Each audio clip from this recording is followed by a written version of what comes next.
Well, that moves us on brilliantly to inspiration then. So I'll ask you first, are there any sources of inspiration for you, either people or books or anything of your experiences that have inspired you?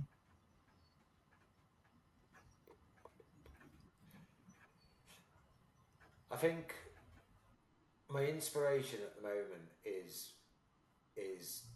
so I'm working with two amazing charities at the moment.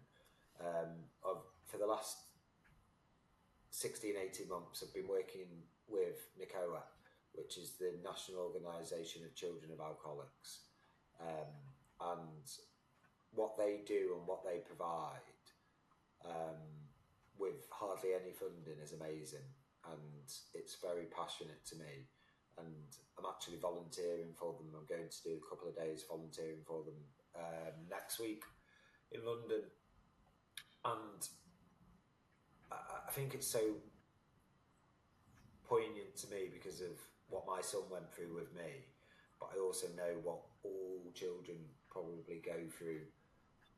You know, I've been around obviously a lot of alcoholics, and I've been in various different rehabs, and I think I've seen firsthand what it's done, and what I put my son through, my family through, and what they do is obviously offer support to the other side of the alcoholics, and I think that is very very needed, because it's not what you are going through sometimes; it's what you put other people through without even realizing it. Um, Mm. so that's a big inspiration. I want to try and help those guys, to carry on. They haven't got, they don't get a lot of funding. They don't get anything from the government, and so that's a big inspiration for me to work alongside with those guys. And then I'm just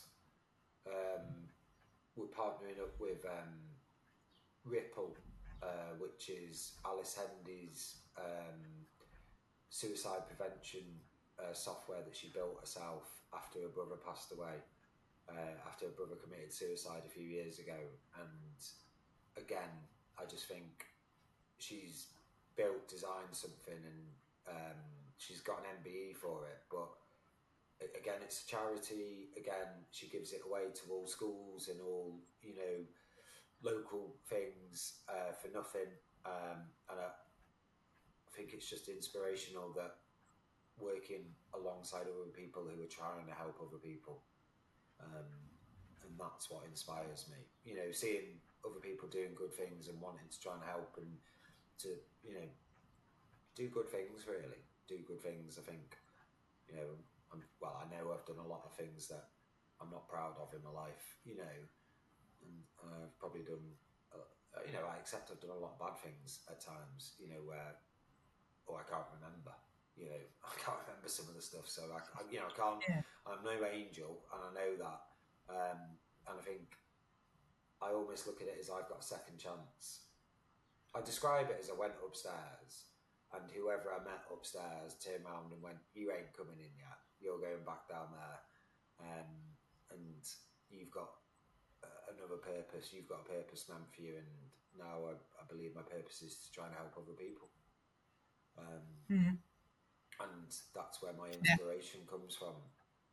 My inspiration isn't to make money. My inspiration isn't to be, you know, all that. My inspiration is just to try and be able to touch and help a few other people. That's what inspires me. Yeah. Um, But it's like you've turned a negative into a positive then as well, haven't you? From yeah, one it's million almost like percent. reverse inspiration. Yeah, 1 million percent. Yeah, yeah. I'd say yeah, a negative to a positive, because I could, I could be dead. I could be dead. I could, sit moping around, going on about my eyes, and go down a rabbit hole, and all the rest of it. Or I could go, I can't change. I can't change the hand that I've been dealt, but I can deal with it. I can live with it, and I can make the best of it. And that's what I'm doing. You know, Mm. I'm going to make the best of everything in my life. And for me, it's by being present, and by drinking, I'm present every day. I'm present, and I get to enjoy everything. I get to remember everything, and I get to know what I'm doing, when I'm doing it, and what I'm saying. Um, and that in itself is powerful. Um, so yeah, I guess it's nice. Yeah, It's good to be inspired by other people doing good things as well, I think. yeah.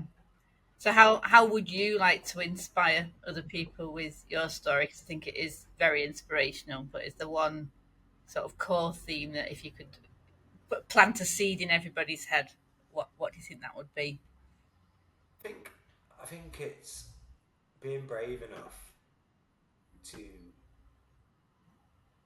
try and accept yourself. I'm not telling people to love yourself, because I think loving one, I describe it to my son that I have been on a journey in the last 3 years, let's say, where I started not knowing myself and not knowing really who I was, and now I've got to a stage where I like myself, and my ultimate goal is to find inner peace. Find inner peace where I don't have uncomfortable thoughts about my body. I don't care that my hair's receding. I'm not bothered about what I wear. I'm 100% comfortable in myself all the time, and what I say and what I do.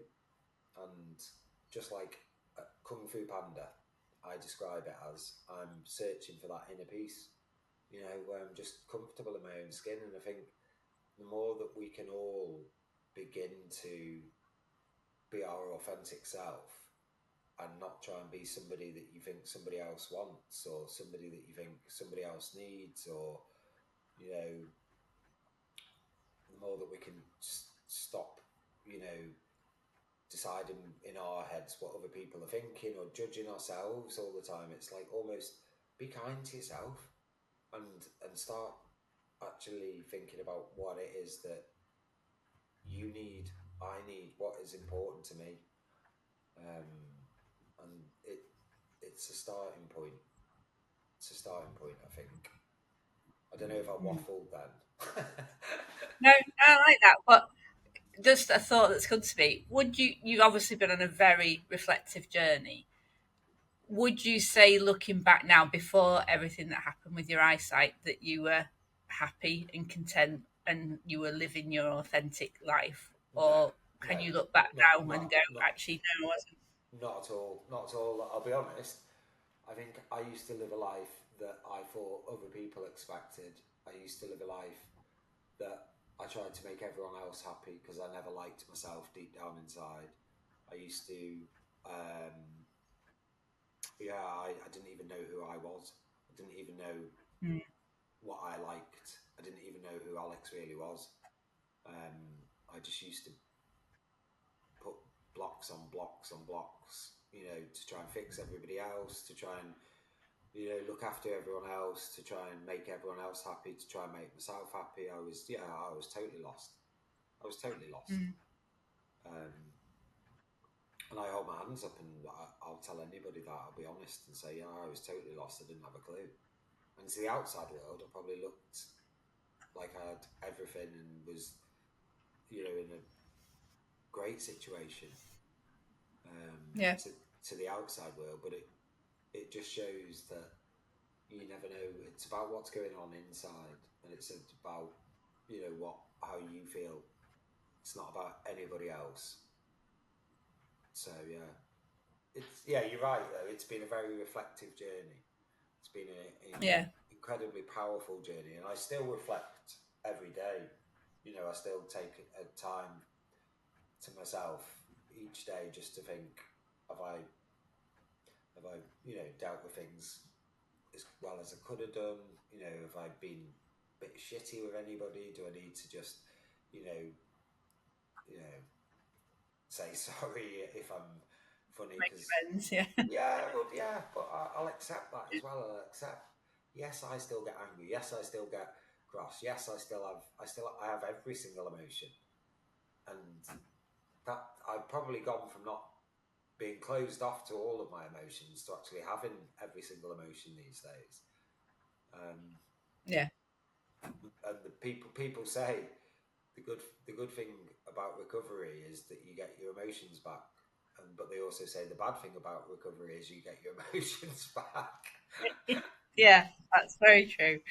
Yeah, I'm very similar, but because I went down a Buddhist path as well, and a lot of it is like, oh, you shouldn't get angry, and actually, you do need to get Yeah, you angry. do. Yeah, you My do. comedy tagline is "I'm the angriest Buddhist in the world" because I get angry at very tiny things.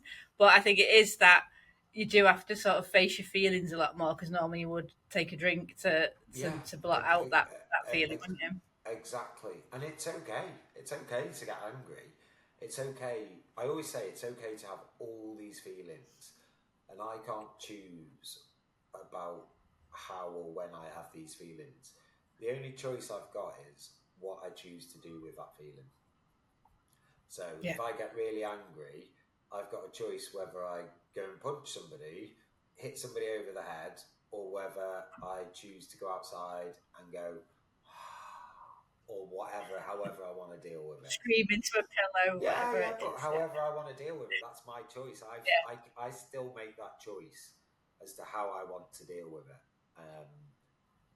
And it's the same with anything. If I'm really sad, I can choose to sit, hide away, and cry on my own, or I can sit to go and talk to a friend or family member, have a bit of a cry, have a hug, and feel better about it. I've got a Mm, choice. I've always got a yeah. choice. I've always got a choice, but I don't always, and well, I never used to allow myself to have emotions and feelings, to be honest. I used to run away from it all. But yeah, my brother used to say I was like a rock.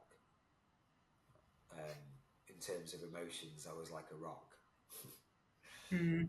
But you see, that's another thing, isn't it? So when someone's described as a rock, that's seen as a positive, isn't it? Oh, you're my rock. But actually, when you look at that rock in terms of what you've just said about emotions, Yeah, then that's actually quite a negative thing, isn't it? yeah, and it can be looked at very differently. Whereas if you've got somebody who's completely open, honest, and shows every one of their emotions, that is actually a stronger person.